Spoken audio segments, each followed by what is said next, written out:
From starting their NBA careers full of passion and talent, to having those dreams crushed by injuries. Let's talk about the players who were a little too unlucky, and the world was robbed of their greatness. Starting with Shaun Livingston. When the Los Angeles Clippers selected Livingston with the 4th overall pick in 2004, he was 18 years old and brimming with potential. He was a tremendous 6-foot 7-inch player with excellent length and quickness when he entered the NBA right out of high school. He exhibited all-star promise over his first 3 seasons. But a 21-year-old Livingston sustained a devastating knee injury during his 3rd season. There were concerns that Livingston would require an amputation and would never be able to walk again. But after extensive rehabilitation, he not only restored the strength in his knee, but also started playing basketball again. After the injury, Livingston reinvented himself, contributing significantly as a veteran reserve during the Warriors' final 3 NBA championships. It still wasn't the same, though. Next, for the best shooting guard who never was. Brandon Roy, who would quickly establish himself as one of the league's top shooting guards and scored 20 points in his rookie game against his hometown Seattle Supersonics. Later in his first season, he would average double figures, which got him the Rookie of the Year award too. He put up outstanding stats as a rookie, with 16.8 PPG, 4.4 RPG, 4.0 APG, and 1.2 SPG average. Then Roy's sophomore year, which featured 19.1 PPG, 4.7 RPG, 5.8 APG, and 1.1 SPG was even better. Brandon was all set to be the Trailblazers' franchise player, with players like LaMarcus Aldridge, Nicholas Batum, Andre Miller, Wesley Matthews, and Greg Oden. The Blazers were able to encircle Roy with some elite talent. But despite a promising future, Roy's knees went up on him, proving that this was not meant to be. He experienced these issues in college, but now they were coming back. Roy suffered a knee injury on April 11, 2010, which marked the beginning of the end for his once promising NBA career.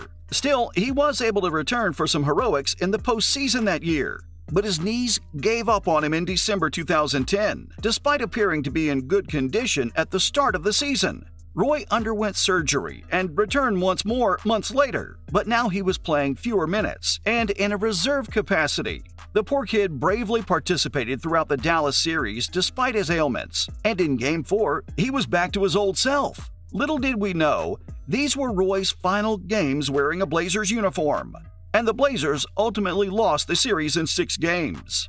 And his ongoing knee problems forced him to retire in 2011.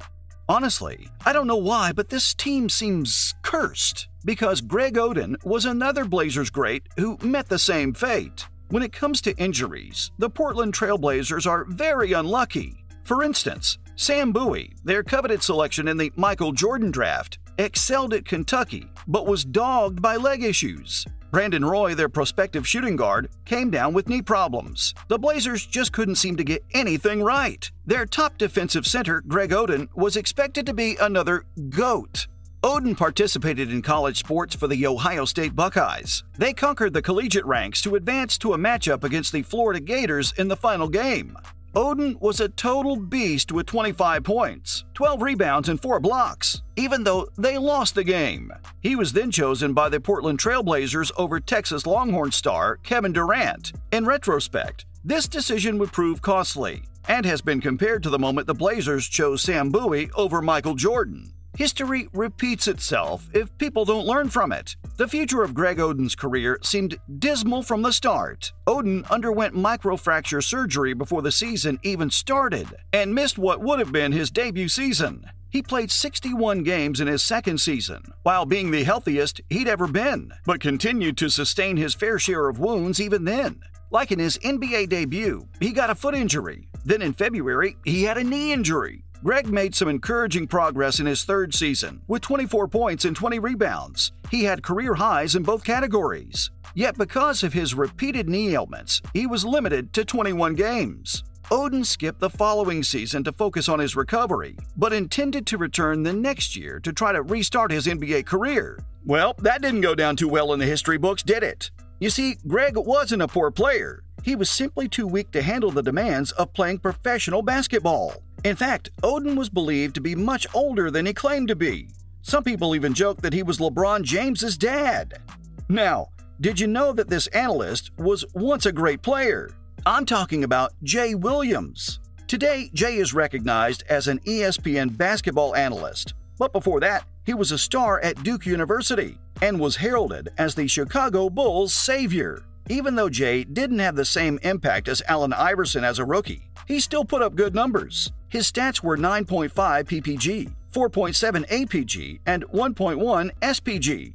Even though Jay's rookie season was erratic, his excellent basketball intelligence was still evident. And yet, Jay's first NBA season would turn out to be his final. In the offseason, Jay ran into a streetlight on his Yamaha R6 motorcycle. He sustained numerous injuries that basically put a stop to his career. He broke his pelvis, tore many ligaments in his left knee, and injured a nerve in his left leg. Despite breaking his contract by riding a motorcycle, Jay was fortunate that the Bulls still paid him. The Bulls released Jay and selected Kirk Hinrich to fill his spot on the roster instead. And we never got to see if Jay would ultimately become a star in the league.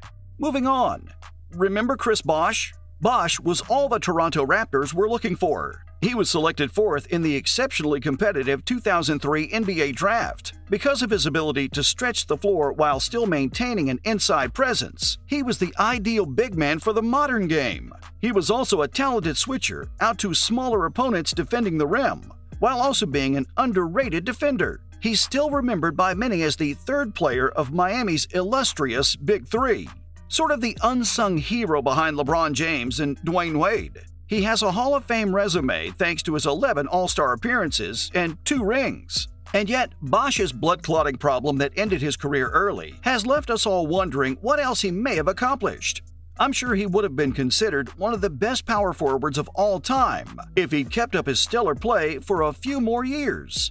Finally, for the natural superstar, Anthony Penny Hardaway. The Warriors chose Hardaway number 3 overall in the 1993 NBA Draft, infamously dealing him and multiple choices to the Orlando Magic for Chris Webber. Nearly immediately, Penny rose to fame. After his first season, Hardaway appeared in 4 straight All-Star games and was compared to Magic Johnson because of his playmaking prowess. Until sadly, his game gradually declined and his legs began to give way. Hardaway continued to play until the age of 36, but just twice did he surpass 70 games following his final All-Star appearance. His career was marred by injuries and trying to recover for the rest of it. Heartbreaking, isn't it? Oh well, that's all for the NBA players that were robbed of greatness by injuries.